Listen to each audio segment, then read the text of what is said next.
जय हिंद dear friends, welcome to my YouTube channel geography research union में। भूगोल की श्रृंखला में हम आगे बढ़ते हुए आज हमने पृथ्वी की आंतरिक संरचना का जो विषय है वो निश्चित किया है। आज हम पृथ्वी की आंतरिक संरचना के बारे में ही पढ़ेंगे, अर्थात structure of the earth interior. तो सबसे पहले मैं यहाँ एक प्रश्न करना चाहूँगा कि पृथ्वी की आंतरिक संरचना का अध्ययन हम भूगोल में क्यों करते हैं, क्योंकि यह विषय भूगोल का विषय नहीं है। यह विषय भूगर्भ विज्ञान का विषय अर्थात जियोलॉजी का। तो इसका उत्तर है कि भूगोल के प्रधान विषय पृथ्वी की सतह की रूपरेखा का स्वभाव भूगर्भ के अनुसार ही निश्चित होता है।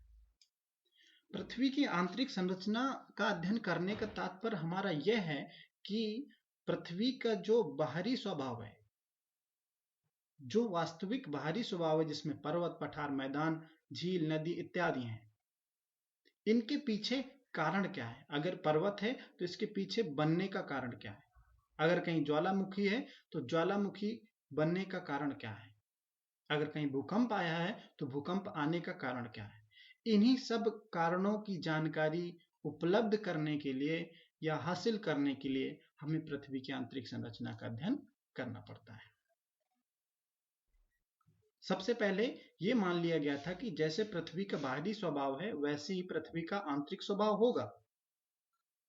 जब अफ्रीकन प्लेट से इंडियन प्लेट अलग हुई थी और ये यूरेशियाई प्लेट से टकराई थी, तो उस समय हिमालय की उत्पत्ति हुई। हिमालय की उत्पत्ति होने के पश्चात कुछ विद्वानों का मानना था कि अब ये स्टेबल हो गया है, न ही हिमालय की वृद्धि होगी न ही किसी प्रकार का मूवमेंट होगा। इसका मतलब है कि जो बाहरी सतह है वैसी आंतरिक सतह होगी। लेकिन कोयना एक नगर है महाराष्ट्र का, वहां 11 दिसंबर 1967 को एक भूकंप आया और लातूर में 30 सितंबर 1993 को एक भूकंप आया। जब ये भूकंप आया तो फिर उन वैज्ञानिकों में हलचल हुई कि ये तो फिर यहाँ कोई ना कोई टेक्टोनिक प्रोसेस स्टार्ट है, यहाँ कोई ना कोई विवर्तनिक घटनाएं घटित हो रही हैं। तो इन्हीं विवर्तनिक घटनाओं की जानकारी हासिल करने के लिए हमें पृथ्वी की आंतरिक संरचना का अध्ययन करना पड़ता है। अब देखते हैं आगे। पृथ्वी की आंतरिक संरचना के विषय में जानकारी देने वाले स्रोतों को 3 वर्गों में विभाजित किया जा सकता है। पहला, अप्राकृतिक स्रोत अर्थात आर्टिफिशियल सोर्स। घनत्व, पहला हमारा फैक्टर है घनत्व। पृथ्वी के धरातल का घनत्व 2.6 से 3.3 ग्राम सेंटीमीटर क्यूब के बीच तथा 11 ग्राम सेंटीमीटर क्यूब परिकलित किया गया केंद्र का घनत्व है। यह पृथ्वी का औसत घनत्व 5.517 ग्राम सेंटीमीटर क्यूब है। उसके कहने का मतलब यह है कि जो धरातल का घनत्व है वो 2.6, यहाँ कुछ मिस प्रिंट है उसको नोटिस मत करिएगा, 2.6 से 3.3 ग्राम सेंटीमीटर क्यूब है। और केंद्र का घनत्व जो हमारा है वो लगभग 11 के आसपास है। और औसत घनत्व जो है 5.517 ग्राम सेंटीमीटर क्यूब है। अगर परतों का समान संगठन होता, एक जैसे तत्वों का नीचे तक केंद्र तक संगठन होता, तो इसका मतलब घनत्व भी समान होता। इस घनत्व से हमें यह जानकारी मिलती है कि क्रस्ट अर्थात बाहरी परत का निर्माण कुछ अन्य तत्वों से हुआ है, उसके मध्य परत का निर्माण कुछ अन्य तत्वों से हुआ, उसके केंद्रीय परत का निर्माण कुछ अन्य तत्वों के माध्यम से हुआ है। तो घनत्व के माध्यम से हमें यह जानकारी उपलब्ध होती है। अगला हमारा फैक्टर है दाब। तो दाब के बारे में हम जानते हैं, ये थोड़ा स्टेटमेंट अटपटा सा लिखा हुआ है, समझ में नहीं आएगा। पृथ्वी के अंतरतम का अत्यधिक घनत्व वहां पर स्थित अत्यधिक दाब के कारण है। उसके कहने का मतलब है कि जो पृथ्वी के केंद्र का सर्वाधिक घनत्व पाया जाता है तो उसका कारण वहां अत्यधिक दाब है। इस कारण से सर्वाधिक वहां घनत्व पाया जाता है, घनत्व पाया जाता है। अब हम तीसरा फैक्टर के बारे में देखते हैं, तापमान। तापमान में क्या होता है कि 8 किलोमीटर की गहराई तक हमने वास्तव रूप से तापमान का आकलन किया है, वैज्ञानिकों ने किया है 8 किलोमीटर की गहराई तक। लेकिन उसके बाद हमारे संसाधनों की क्षमता नहीं थी कि उसके अंदर और भी तापमान का आकलन कर सकें। तो उसमें यह पाया गया कि लगभग 100 मीटर जाने पर 2 से 3 डिग्री तापमान बढ़ जाता है। फिर इसके बाद 100 मीटर नीचे जाएंगे तो फिर 2 से 3 डिग्री तापमान बढ़ जाएगा। लेकिन यहाँ तापमान के कुछ आंकड़े, अनुमानित आंकड़े दिए गए उसी अध्ययन के आधार पर कि जैसे हम 100 किलोमीटर की गहराई पर जाते हैं तो वहां लगभग 1100 डिग्री सेंटीग्रेड से 1200 डिग्री सेंटीग्रेड के आसपास तापमान होता है। जब हम 400 किलोमीटर की गहराई पर जाते हैं तो वहां 1500 डिग्री सेंटीग्रेड तापमान देखने को मिलता है। जब हम 700 किलोमीटर की गहराई पर जाते हैं तो वहां लगभग 1900 डिग्री सेंटीग्रेड तापमान देखने को मिलता है। जब हम 2900 किलोमीटर की गहराई पर जाते हैं तो वहां लगभग 3700 डिग्री सेंटीग्रेड तापमान देखने को मिलता है। जब हम 5100 किलोमीटर की गहराई पर जाते हैं तो वहां लगभग 4300 डिग्री सेंटीग्रेड तापमान देखने को मिलता है। यह एक अनुमानित तापमान है, किसी थर्मामीटर के द्वारा नहीं मापा गया है। ये हो गए हमारे कौन कौन सा, घनत्व, दाब और ताप। अब हम बात करते हैं पृथ्वी की उत्पत्ति से संबंधित सिद्धांतों के साक्ष्य के बारे में। तो पृथ्वी से उत्पत्ति संबंधित सिद्धांतों के साक्ष्य के बारे में हम कुछ जानकारी आपके सामने रख रहे हैं।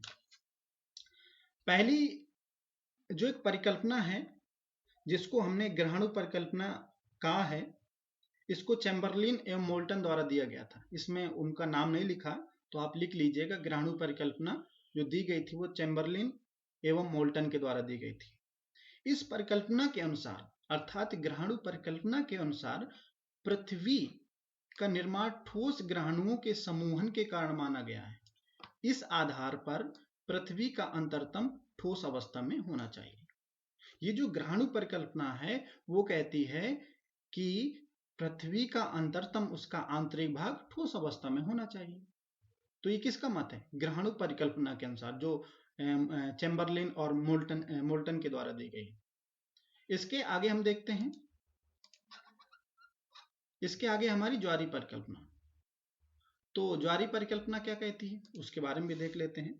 तो ज्वारीय परिकल्पना का प्रतिपादन या परिकल्पना को जेम्स जीन एवं जेफरीज ने दिया था। तो नाम यहाँ उन विद्वानों का नाम नहीं लिखा है तो आप उनका नाम लिख लीजिए, जेम्स जीन एवं जेफरीज।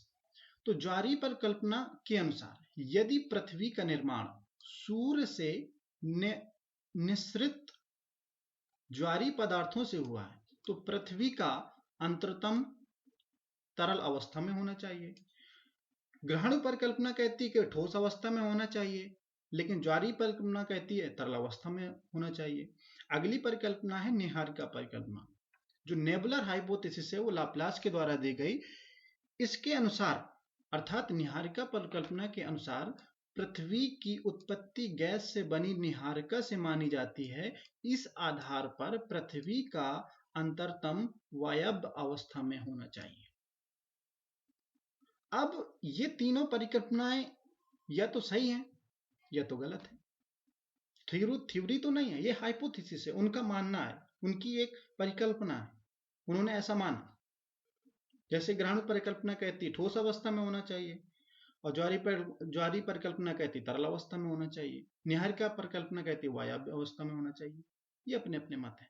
तो अब ये बताइए, क्या तीनों सही हो सकती हैं? क्या वास्तव में ठोस ही होगा? क्या वास्तव में तरल ही होगा? क्या वास्तव में गैसीय अवस्था में होगा? तो इसके बारे में हम आगे जानकारी मिलते हैं। तो ये जो परिकल्पनाएं हैं उन्होंने अपना विचार प्रस्तुत किया, उन विचारों को यहाँ नोट डाउन किया गया। आप अगर चाहें तो उनको लिख सकते हैं। आगे देखते हैं हम प्राकृतिक साधन। कुछ प्राकृतिक साधन हैं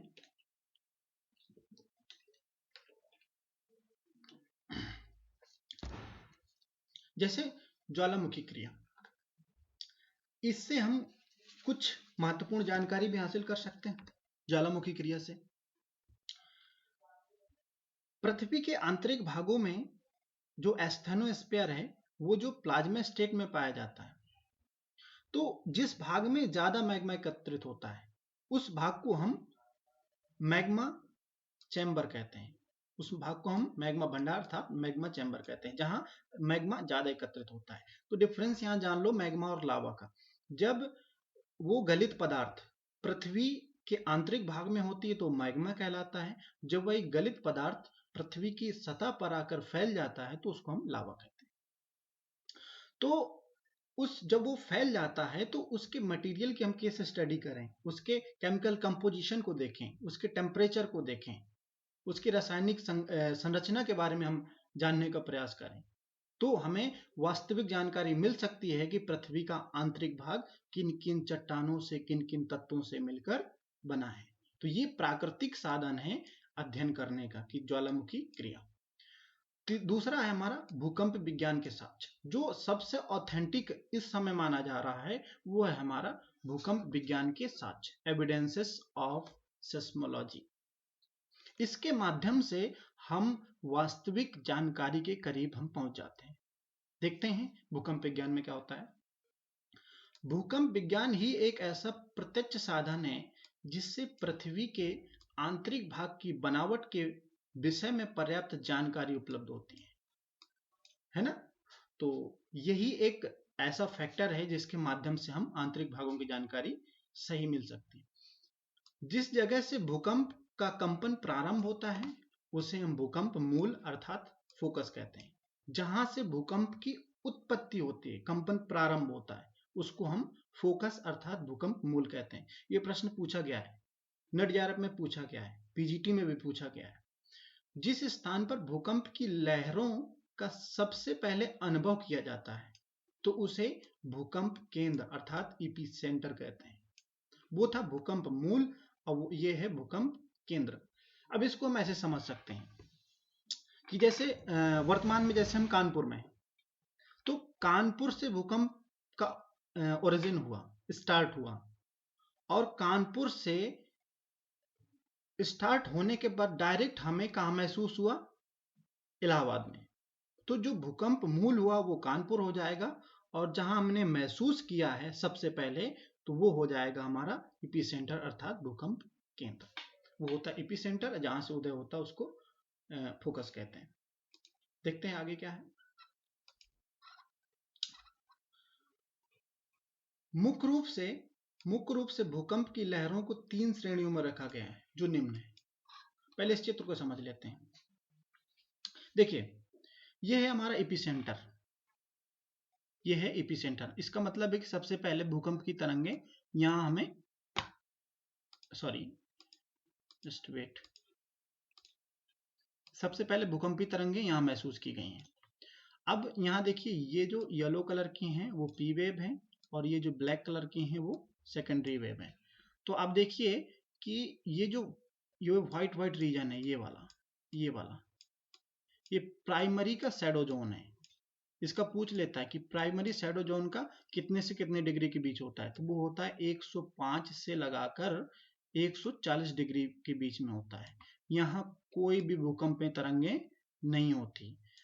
एक प्राइमरी ही एक ऐसी भूकंप तरंग है जो तीनों में, सॉलिड में, लिक्विड में एंड गैसीय स्टेट में सब में ट्रेवल करती है। ठीक है, तो ये उनका जो शैडो जोन है, पी वेव का शैडो जोन है, ये पूछ लेता है 140 डिग्री से 105 डिग्री के बीच में होता है। तो इसमें ज्यादा कुछ समझने की जरूरत नहीं है, बस यही शैडो जोन समझाने के लिए हमने इस पिक्चर को यहाँ इंसर्ट किया हुआ है। और ये भी देखिए येलो कलर की यहाँ से तरंगें आई हैं इसमें, ये देखिए, और यहाँ भी जिसको सॉलिड को पार करके भी दूसरी साइड निकल गई हैं। ये देखो क्रस्ट है, यहाँ से भी क्रस्ट है, क्रस्ट आ गई है मेंटल को पार करते हुए, क्रोड को पार करते हुए, फिर मेंटल को, फिर कोर को, फिर जाकर बाहर निकल आई, दूसरी साइड महसूस होने लगी। तो खैर ये मोटा मोटा हमने समझ लिया। अब आगे बढ़ते हैं। पी वेव, पी वेव ये प्राथमिक तरंगें हैं, इनका नाम प्राथमिक तरंगें। इसका संचरण ध्वनि तरंगों के समान होता है। ये देखिए ध्वनि तरंगों के समान होता है, अर्थात इनमें अणुओं का कंपन तरंग की दिशा के आगे पीछे की ओर होता है, अतः इन्हें अनुलंब तरंगें, लॉन्गिट्यूडनल वेव अर्थात कंप्रेंशनल वेव भी कहा जाता है। संपीड़न तरंगे, अनुलंब तरंगे और प्राथमिक तरंगे या ध्वनि तरंगों के समान। 4 प्रकार से प्रश्न बन सकता है इसमें कि प्राथमिक तरंग किसे कहते हैं, अनुलंब तरंग किसे कहते हैं, संपीड़न तरंग किसे कहते हैं और ध्वनि तरंगों के समान यात्रा करने वाली तरंगों को कौन सी तरंग कहते हैं। तो वो है हमारी पी वेव। ये सब आपको याद करना पड़ेगा। ये कहानी नहीं है कि आपने कहानी सुन लिया इसके बाद लगेगा कि नहीं हो गया। आगे देखते हैं, यह तरंगे ध्वनि तरंगों के ही समान ठोस, तरल, गैसीय माध्यम से होकर गुजर सकती हैं। ये सर्वाधिक तीव्र गति से चलने वाली तरंगे हैं। ठीक है, ये तीनों अवस्थाओं में जो प्राथमिक वेव होती है, ये तीनों अवस्थाओं में यात्रा करती है। अतः सेस्मोग्राफ पर सर्वप्रथम P, उसके बाद S एवं अंत में L तरंगे अंकित होती हैं। P तरंगों की गति ठोस अवस्था में सबसे अधिक होती है। अब यहाँ जो तीनों तरंगे हैं उसमें यह कहा गया कि सेस्मोग्राफ में सबसे पहले प्राइमरी वेव अर्थात P वेव को ही अंकन किया जाता है, यह अंकन होता है। इसके बाद S, इसके बाद L। इसके बाद हम तो आप इन तरंगों पी तरंगों के बारे में आपने जानकारी हासिल कर ली। इसके बारे में हम एस की बात करते हैं, सेकेंडरी वेव। एस तरंगे अर्थात सेकेंडरी वेव, जिसको हम अनुप्रस्थ तरंगे भी कहते हैं, ट्रांसवर्स वेव। इसको हम स्क्रॉल कर लें, थोड़ा स्क्रॉल करने से हमारे नीचे का फैक्ट आ गया। हाँ, इस तरंग में अणुओं की गति की दिशा यहाँ कुछ छिप रहा है, एक मिनट। हाँ, ये इस तरंग में अणुओं की गति की तरंग की दिशा के समकोण होती है। यह तरंगें धरातल पर पी तरंगों के पश्चात प्रकट होती हैं, अतः इन्हें द्वितीयक या गौर तरंगे भी कहा जाता है। एक तो इनको क्या कहते हैं, अनुप्रस्थ तरंगे कहते हैं, और ये द्वितीयक या गौर तरंगे भी कहते हैं। तो ये भी आपको याद करना होगा।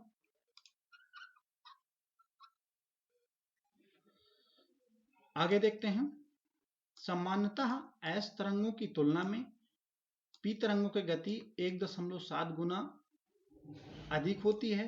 एस तरंगें केवल ठोस पदार्थों पर ही गुजर सकती हैं, याद रखिए ये फैक्ट। एस तरंगें केवल ठोस पदार्थों पर ही गुजर सकती हैं। पी एवं एस तरंगों का पृथ्वी के आंतरिक भागों से धरातल तक पहुंचने का मार्ग अवतल होता है। ये प्रश्न पूछ सकता है। इन तरंगों को शारीरिक तरंगे अर्थात बॉडी वेव भी कहा जाता है। देखिए कितने प्रश्न बन गए। द्वितीयक तरंगे किसे कहते हैं, तो एस को। गौर तरंगे किसे कहते हैं, एस को। अवतल मार्ग किसका होता है, एस को। शारीरिक तरंगे अर्थात बॉडी वेव किसको कहते हैं, और एस को। तो ये सब हमें देखने को मिलता है। तो पी के बाद किन तरंगों का सेस्मोग्राफ पर अंकन किया जाता है पी तरंगों के बाद, तो वो भी है एस तरंगे अर्थात सेकेंडरी वेव का। अब है हमारी तीसरी तरंग जो है वो है हमारी एल तरंग। एल के बारे में पढ़ते हैं, एल तरंग। ये तरंगे लंबी अवधि लॉन्ग वेव वाली तरंगे होने, इनका संचरण केवल धरातली भाग में ही होता है, अतः इन्हें धरातली तरंगे अर्थात सरफेस वेव भी कहा जाता है। सबसे विनाशकारी होते हैं ये, क्योंकि ये धरातल पर ट्रेवल करते हैं। इनका जो भ्रमण पथ होता है वो कन्वेक्स अर्थात उत्तल होता है। ये तरंगे जल से भी होकर गुजर सकती हैं। अधिक गहराई पर ये तरंगे लुप्त हो जाती हैं। इनमें कंपन की गति सर्वाधिक होती है, अतः यह सर्वाधिक विनाशकारी होती हैं। इनका वेग 1.5 से 3 किलोमीटर प्रति सेकंड होता है। एल तरंगे आड़ी तिरछी, जिसको हम जिगजैग या धक्का देती हैं। नवीनतम अध्ययनों से पी एवं एस तरंगों के कुछ विशेष प्रकारों की जानकारी प्राप्त हुई है। देखिए वो कौन से विशेष प्रकार हैं जिनकी जानकारी प्राप्त हुई है। 1909 ईस्वी में युगोस्लाविया की कल्पा घाटी में आए भूकंप से पीजी और एसजी तरंगों का पता चला है। इनकी विशेषताएं पी एवं एस तरंगों के समान हैं, परंतु इनकी गति पी एवं एस से कम है। पीजी एवं एसजी तरंगे पृथ्वी के ऊपरी परत से होकर भ्रमण करती हैं। और पीजी तरंग 5.4 किलोमीटर तथा एसजी तरंग 3.3 किलोमीटर प्रति सेकंड की गति से केवल पृथ्वी के ऊपरी परत में ही संचरण करती हैं। पी एवं एस तरंगों का वेग क्रमशः 8 से 9 एवं 6 से 7 किलोमीटर प्रति सेकंड होता है। अध्ययनों के आधार पर यह पाया गया है कि पी, जी और एस जी तरंगें इस गति से केवल ग्रेनाइट चट्टानों में ही संचरण कर सकती हैं। अतः यह निष्कर्ष निकाला जा सकता है कि परतदार चट्टानों की पतली परत के नीचे स्थित भूपटल की ऊपरी परत ग्रेनाइट चट्टानों से निर्मित है। 1923 ईस्वी में ऑस्ट्रिया में आए भूकंप के अध्ययन के आधार पर कोनार्ड एक महोदय हैं, जियोलॉजिस्ट हैं, ने एक नई तरंग पी स्टार, कोनार्ड महोदय ने पी स्टार तरंग का पता लगाया। इसकी गति पी एवं पीजी तरंग के बीच होती है। जेफ्रीज ने 1926 में एस स्टार, ये भी एक तरंग का नाम है, एस स्टार नामक नई तरंग का पता लगाया। इसकी गति एस एवं एस जी की तरंग के बीच होती है।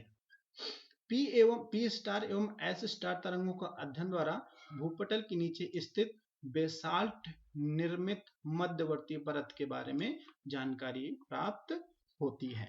तो ये थी हमारी तीनों परतें, प्राइमरी और सेकेंडरी एंड एल, जिसको हमने एल को हमने क्या कहा है, लॉन्ग वेव, धरातली सरफेस वेव सबसे विनाशकारी होती हैं। तो इसके बारे में आगे, इसके बाद हम आगे बढ़ते हैं और आगे देखते हैं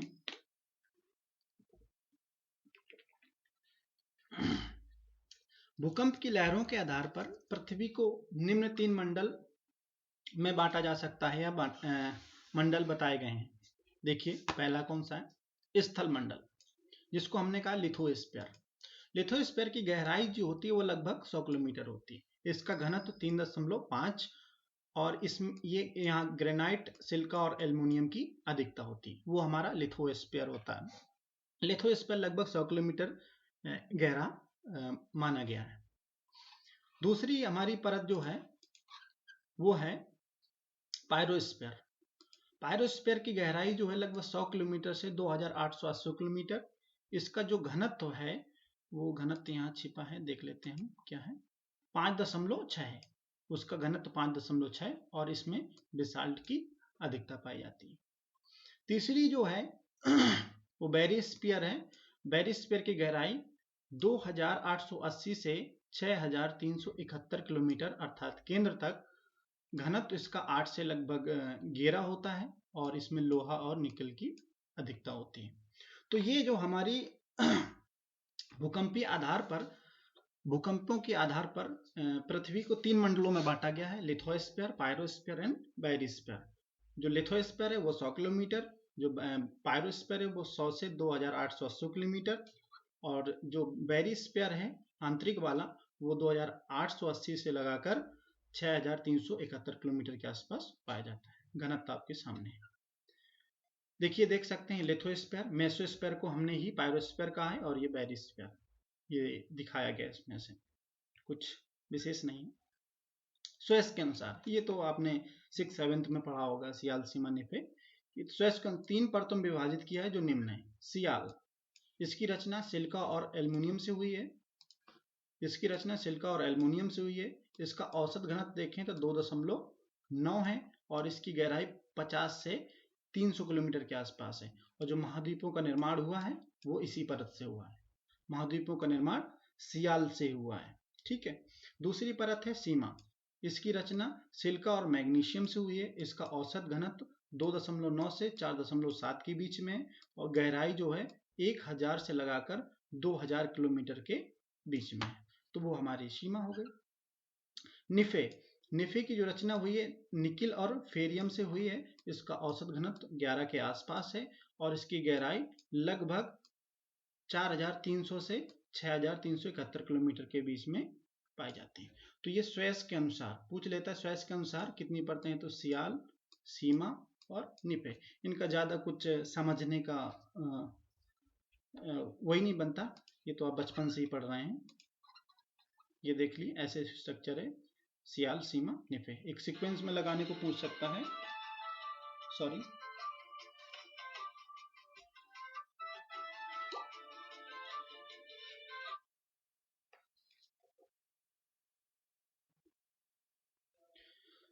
हाँ तो शुरू करते हैं आगे। अब ये इंपॉर्टेंट है जो हमारा आगे स्टार्ट होने वाला है। अभिनव मत के अनुसार कुछ रिसेंट थॉट्स हैं, हमारे थ्योरीज हैं, उनके आधार पर कुछ पृथ्वी को उप विभागों में बांटा गया है। पहला है हमारा क्रस्ट। तो क्रस्ट को समझने का प्रयास करते हैं। यह पृथ्वी की सबसे ऊपरी परत, ऐसे नहीं, यह पृथ्वी की सबसे ऊपरी परत एवं पतली परत है, जिसकी औसत मोटाई 33 किलोमीटर के आसपास है। जो हमारी क्रस्ट है उसकी औसत मोटाई लगभग 33 किलोमीटर के आसपास है। महाद्वीपीय भागों में इसकी मोटाई लगभग 40 किलोमीटर, जबकि महासागरीय भागों में यह 5 से 10 किलोमीटर मोटी है। महाद्वीपीय भागों में 40 किलोमीटर और महासागरों में ये 5 से 10 किलोमीटर मोटी है। भूपटल के सबसे ऊपरी भाग में परतदार चट्टानों की पतली मोटाई सामान्यतः 4 किलोमीटर से कम एवं विच्छिन्न परत पाई जाती है, जिसके नीचे ग्रेनाइट जैसे रवेदार चट्टानों की परत है। महासागरीय पेटियों में ग्रेनाइट की जगह बेसाल्ट चट्टानों की परत पाई जाती है। तो ये फैक्ट हैं, आपको बिल्कुल हूबहू रटना होगा। अब इसमें आगे लिखते हैं, भूपटल को 2 भागों में विभाजित किया गया है। पहले देखिए ऊपरी परत, जहां मुख्यतः ग्रेनाइट चट्टानें पाई जाती हैं, जिसके द्वारा महाद्वीपों का निर्माण हुआ है। इस परत में सेल का एवं सिलिका एवं एल्युमिनियम जैसे तत्वों की प्रधानता होती है। इसका औसत घनत्व 2.7 है। तो क्रस्ट, इसको आउटर या बाहरी क्रस्ट कह सकते हैं इसको, क्योंकि आंतरिक और बाह्य में डिवीजन हुआ है। दूसरी है निम्न परत। निम्न परत में विशाल चट्टानों की अवच्छिन्न परत पाई जाती है, जिसके द्वारा महासागरीय सतह का निर्माण हुआ है। इसमें सिलिका और मैग्नीशियम से मिलकर बना है। इसका औसत घनत्व 3 के आसपास है। तो ये हमारी दूसरी परत हो गई, निम्न परत या ऊपरी परत, जिसको आउटर और इनर के रूप में हम देख सकते हैं। नेक्स्ट है हमारा मेंटल। जब हम मेंटल की बात करते हैं तो इसमें हम डिसकंटिन्यूटी की बात करेंगे, असंबद्धता की बात करेंगे कि असंबद्धता इसमें क्या होता है। तो सबसे पहले हम मेंटल को यहाँ देखते हैं कि मेंटल से लगभग 2900 किलोमीटर की गहराई तक मेंटल का विस्तार है, 2900 किलोमीटर के आसपास। पृथ्वी के समस्त आयतन का लगभग 83% एवं द्रव्यमान का लगभग 68% भाग मेंटल में व्याप्त है। समझ रहे हैं ना, आयतन लगभग 83% और द्रव्यमान लगभग 68% के आसपास।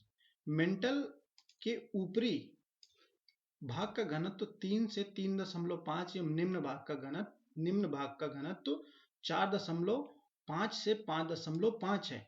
इस प्रकार यह घनत्व वाली दृढ़ चट्टानों से निर्मित है। इसमें मैग्नीशियम तथा लोहे जैसे भारी खनिजों की प्रधानता है। इसे 3 वर्गों में विभाजित किया जाता है। पहले, मुह असंबद्धता से 200 किलोमीटर की गहराई तक। दूसरा, 200 किलोमीटर से लगाकर 700 किलोमीटर की गहराई तक। और तीसरा है हमारा 700 किलोमीटर की गहराई से 2900 किलोमीटर की गहराई तक। ये हमारा 3 भागों में हमने मेंटल को भी हमने डिवाइड कर दिया है। आगे देखते हैं, भूपटल एवं मेंटल का सबसे ऊपरी भाग दोनों मिलकर स्थल मंडल अर्थात लिथोस्फीयर का निर्माण करते हैं। यह मुख्यतः बेलोचदार चट्टानों से निर्मित है। इसका विस्तार 100 किलोमीटर की गहराई तक है। इसके नीचे 200 किलोमीटर की गहराई तक दुर्बल मंडल का प्लास्टिक और अपेक्षाकृत पिघला भाग है। तो ये उसके बारे में कुछ फैक्ट थे मेंटल के बारे में। अब हम कोर के बारे में जानते हैं कि कोर क्या है। तो कोर के बारे में जानने के लिए, ये पृथ्वी का सबसे आंतरिक परत है एवं इसे बैरिस्फीयर कहा जाता है। यह मुख्यतः निकिल और लोहा द्वारा निर्मित है। इसे निफे कहते हैं। निफे स्वेस महोदय ने भी इसको निफे ही कहा था। इसको भी दो भागों में विभाजित कर सकते हैं। 2900 से 5150 किलोमीटर की गहराई तक को तरल अवस्था में है, जिसको हम आउटर कोर कहते हैं। और नेक्स्ट है हमारा, देखते हैं 5150 से 6371 किलोमीटर गहराई का भाग ठोस अवस्था में है। इस भाग में अधिक दाब के कारण गैस ठोस अवस्था में परिवर्तित हो गई हैं। ये हमारा इनर कोर। या तो आप इनको नाम दे दीजिए या आप ऐसे याद कर लीजिए, दोनों एक ही बात है। कोर का अधिकतम तापमान लगभग, एक ही फैक्ट है, अधिकतम तापमान लगभग 5500 डिग्री सेंटीग्रेड है एवं घनत्व 13 के आसपास है। अब इस तस्वीर को देखिए। इस तस्वीर के माध्यम से हम समझने का प्रयास करते हैं कि क्रस्ट क्या है, मेंटल क्या है, कोर क्या है और हमारी डिस्कंटिन्यूटी क्या है। तो सबसे पहले हम अभी हम डिस्कंटिन्यूटी के बारे में बात करेंगे, अर्थात असंबद्धता के बारे में बात करेंगे। असंबद्धता का तात्पर्य है कि हमारे घनत्व में परिवर्तन आना। जैसे हम सीढ़ी चढ़ रहे हैं और सीढ़ी चढ़ते चढ़ते हमें कोई सीढ़ी, पहले लगभग हमारा पैर एक सीढ़ी में पड़ रहा था, तो वो जितनी सीढ़ी थी उतना पैर था। फिर हम आगे बढ़े तो हमारा पैर छोटा पड़ने लगा क्योंकि सीढ़ी बड़ी हो गई। फिर उससे आगे बढ़े और सीढ़ी बड़ी हो गई तो हमारे 2 पैर रख सकते थे। तो ऐसे परिवर्तन आता है। जैसे हम नीचे की ओर जाएंगे तो उसके घनत्व में परिवर्तन आएगा।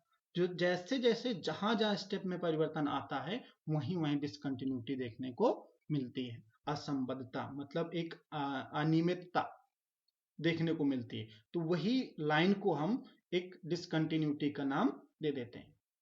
जैसे पहली डिस्कंटिन्यूटी है कोनोरॉड डिस्कंटिन्यूटी।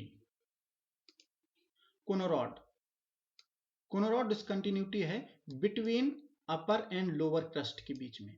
जो हमारा क्रस्ट है, क्रस्ट बाहरी और आंतरिक जो क्रस्ट है उसके बीच में कोनोरॉड डिस्कंटिन्यूटी पाई जाती है।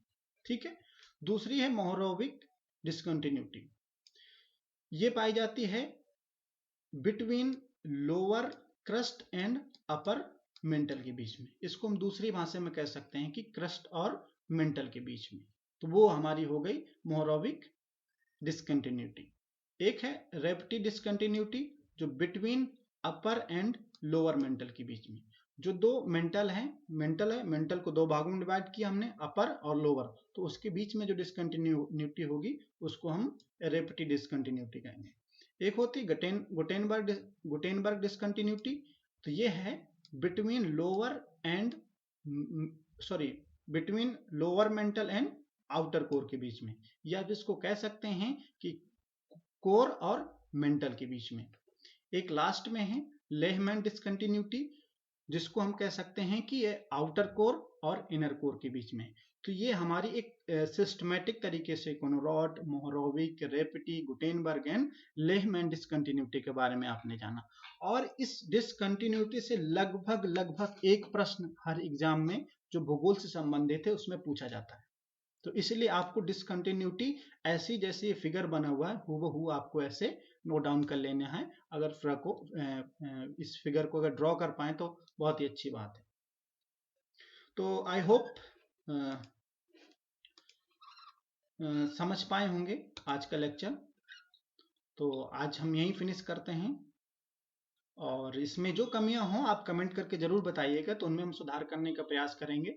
देखिए संपूर्ण तो कोई भी नहीं है और धीरे धीरे हम भी सीख रहे हैं और सिखाने का प्रयास कर रहे हैं। तो प्लीज़ सपोर्ट कीजिए जिससे हमें भी लगे, थोड़ी ऊर्जा मिले, पावर मिले कि हमें नहीं करना है। आप सभी का सहयोग है। So again thank you and subscribe my channel and like share. Thank you.